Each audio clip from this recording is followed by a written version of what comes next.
Hello everyone, welcome to our YouTube channel My Tiny Space.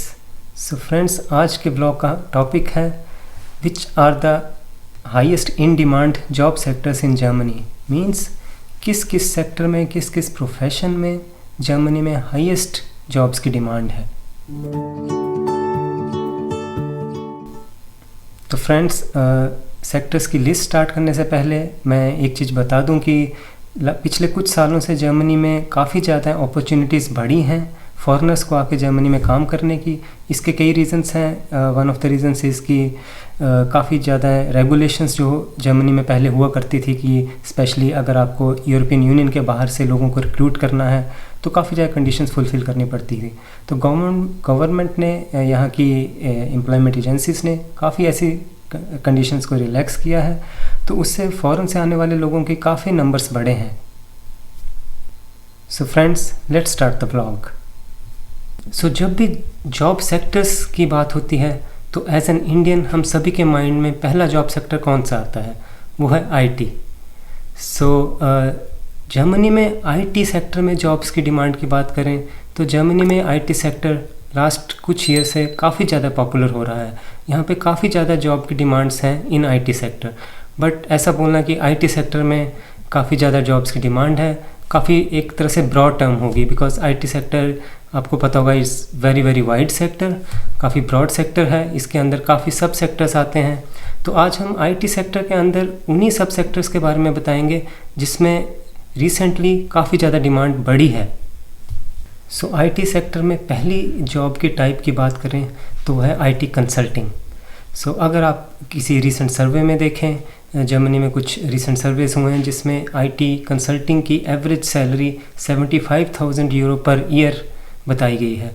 तो अगर आप generally Germany की सैलरी सर्च करते हैं तो 75,000 यूरो पर ईयर काफ़ी अच्छी सैलरी है, काफ़ी अबव एवरेज सैलरी मानी जाएगी। तो इससे थोड़ा सा आइडिया लगता है कि आईटी कंसल्टिंग लास्ट कुछ ईयर से काफ़ी ज़्यादा पॉपुलर हुई है जर्मनी में। और सिर्फ क्लासिक आईटी कंसल्टिंग कंपनीज़ ही नहीं, बुटीक कंसल्टिंग कंपनीज़ भी आईटी कंसल्टेंट्स को हायर कर रही हैं। सो आईटी में नेक्स्ट पार्ट है software development. Software development Indians में ऑलरेडी काफ़ी पॉपुलर सेक्टर है। सो सॉफ्टवेयर डेवलपमेंट की जर्मनी में डिमांड की बात करें तो काफ़ी नए फिनटेक्स के आने से, काफ़ी नए स्टार्टअप्स के आने से, ई कॉमर्स के पॉपुलर होने से सॉफ्टवेयर डेवलपमेंट में काफ़ी ज़्यादा डिमांड्स रिसेंट ईयर्स में क्रिएट हुई है। तो अगर आप सॉफ्टवेयर डेवलपमेंट में इंटरेस्टेड हैं तो डेफिनेटली मैं आपको सजेस्ट करूंगा कि आप जर्मनी में जॉब के लिए अप्लाई कर सकते हैं। और इसका एक प्लस पॉइंट, गुड थिंग या एडवांटेज मैं ये बोलूँगा कि सॉफ्टवेयर डेवलपमेंट की जॉब्स में जर्मन लैंग्वेज की जो रिक्वायरमेंट है वो उतनी स्ट्रिक्ट, उतनी ज़्यादा नहीं है जितनी बाकी सेक्टर्स में है।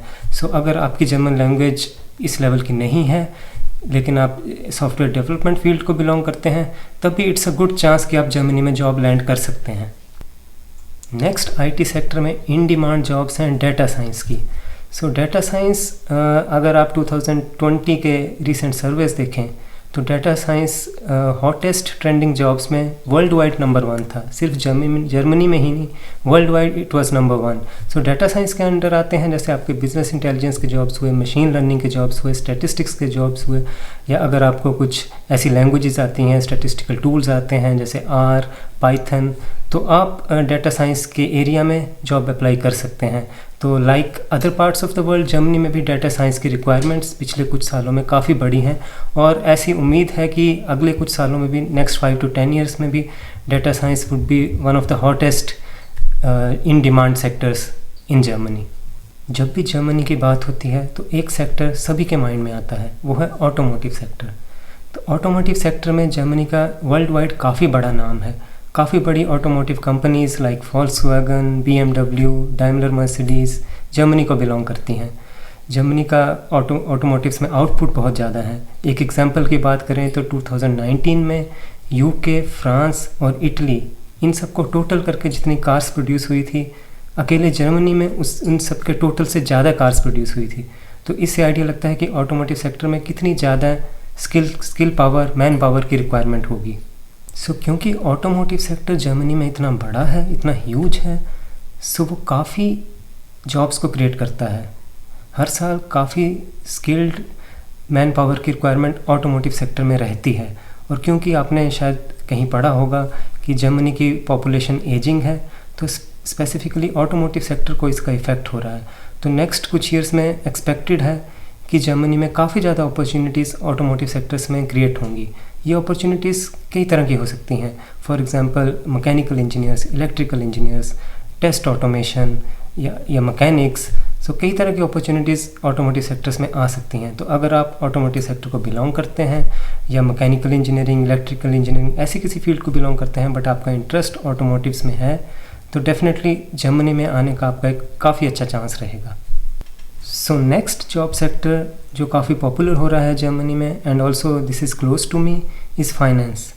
सो फाइनेंस के एरिया में जॉब्स आती हैं जैसे fund accountants, fund managers, portfolio managers, risk managers, या फिर आपके क्वांटिटेटिव फाइनेंस के जॉब्स, इंस्ट्रूमेंट प्राइसिंग के जॉब्स, फाइनेंशियल कंसल्टिंग के जॉब्स। तो ये सारी जॉब्स फाइनेंस के सेक्टर में आती हैं। और इसके अलावा फाइनेंस का एक और एस्पेक्ट भी है, वो है फिनटेक्स का। तो फिनटेक्स भी आजकल काफ़ी पॉपुलर हो रहे हैं। दैट मीन्स ऐसी टेक्निकल कंपनीज जो फाइनेंस को through their technical products support करती हैं। तो फाइनेंस एरिया में आप बिजनेस साइड में भी जॉब्स की ट्राई कर सकते हैं और टेक्निकल साइड्स में भी जॉब की ट्राई कर सकते हैं। जनरली फाइनेंस सेक्टर की जॉब्स में लैंग्वेज की रिक्वायरमेंट बाकी सेक्टर की जॉब से थोड़ी ज़्यादा रहती है। इसका रीज़न है कि फाइनेंस के एरिया में जो क्लाइंट्स होते हैं वो लोकली बेस्ड होते हैं। सो नेक्स्ट जॉब सेक्टर जो कि जर्मनी में काफ़ी डिमांड में है वो है medical sector. So medical sector में स्पेशली डॉक्टर्स और डेंटिस्ट की बात करें तो in terms of salary they were number 1, जो कि आई थिंक काफ़ी कंट्रीज़ में ऐसा होता है कि डॉक्टर्स और डेंटिस्ट सैलरी वाइज काफ़ी टॉप में रहते हैं। तो जर्मनी में भी पिछले कुछ सालों से स्पेशली फॉरेनर्स का नंबर जो जर्मनी में आके प्रैक्टिस करते हैं डॉक्टर्स एंड डेंटिस्ट काफ़ी इंक्रीज़ हुआ है। इसका रीज़न ये भी है कि कुछ टाइम पहले की बात करें, जैसे आई थिंक 2012 से पहले की बात करें, तो जर्मनी में काफ़ी स्ट्रिक्ट कंडीशंस थी। अगर आपको किसी फॉरेन कंट्री से आके जर्मनी में अपनी मेडिकल प्रैक्टिस स्टार्ट करनी है तो आपको काफ़ी ज़्यादा कंडीशंस फुलफ़िल करनी होती थी, बट अभी काफ़ी कंडीशंस को रिलैक्स कर दिया गया है। तो मैं बोलूँगा काफ़ी अच्छी अपॉर्चुनिटी है मेडिकल प्रोफेशनल्स के लिए अगर वो जर्मनी में आके प्रैक्टिस करना चाहते हैं या इवन आके फर्दर स्टडीज़ करना चाहते हैं and through out the studies आप अपना मेडिकल प्रोफेशन भी कंटिन्यू करना चाहते हैं। और other than doctors and dentist nursing का भी काफ़ी स्कोप बढ़ा है पिछले कुछ सालों में। एंड इसका भी रीज़न ये है कि कंडीशंस थोड़ी रिलैक्स हुई हैं। तो मैंने खुद जब I was in the university और जर्मन स्कूल्स में था तो मैंने काफ़ी लोगों को नर्सिंग जॉब्स में अप्लाई करते हुए देखा था। नेक्स्ट जो सेक्टर है इन डिमांड जर्मनी में वो है सेल्स सेक्टर। तो सेल्स कई तरह के टाइप की हो सकती हैं, फार्मास्यूटिकल सेल्स, रिटेल सेल्स या किसी फाइनेंशियल प्रोडक्ट्स की सेल। तो अगर आपके पास सेल्स और मार्केटिंग का एक्सपीरियंस है, डिजिटल मार्केटिंग भी काफ़ी पॉपुलर हो रहा है जर्मनी में, तो डेफिनेटली आपके लिए काफ़ी अपॉर्चुनिटीज़ होंगी। और इस सेक्टर की मैं एक स्पेसिफिक बात करूं तो इस सेक्टर्स में काफ़ी मिनी जॉब्स होती हैं। For example store assistant, inventory manager, store manager.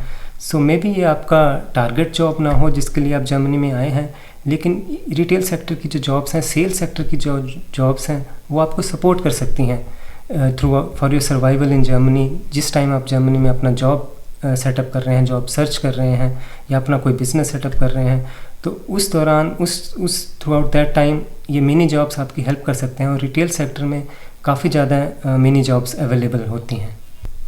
So in sectors के अलावा भी कुछ जॉब्स और कुछ सेक्टर्स ऐसे हो सकते हैं जिसमें maybe rare skill set हो आपके पास, तो भी आपको जर्मनी में जॉब के अच्छे चांसेस हो सकते हैं। डजेंट मैटर कि वो जो जॉब्स हैं वो इन सेक्टर्स में आती हैं नहीं आती। तो इसके एग्जांपल्स हो सकते हैं जैसे मैथमेटिक्स। तो मैथमेटिक्स की जो अगर आप स्किल्ड मैथमेटिशियन हैं तो आपको इन सेक्टर्स में भी जॉब मिल सकती है, बिकॉज काफ़ी ज़्यादा मैथमेटिशियंस फाइनेंस सेक्टर में काम करते हैं, काफ़ी ज़्यादा फिजिसिस्ट फाइनेंस सेक्टर में काम करते हैं। बायोटेक्नोलॉजी जर्मनी में काफ़ी पॉपुलर हो रहा है। रिसेंट सर्वेज़ में आपको गवर्नमेंट की साइट्स पे बायोटेक्नोलॉजी नहीं मिलेगा, बट लास्ट 1 या 2 साल से बायोटेक्नोलॉजी की जॉब्स भी जर्मनी में काफ़ी पॉपुलर हुई हैं और फ्यूचर में भी और भी इनकी डिमांड बढ़ सकती है।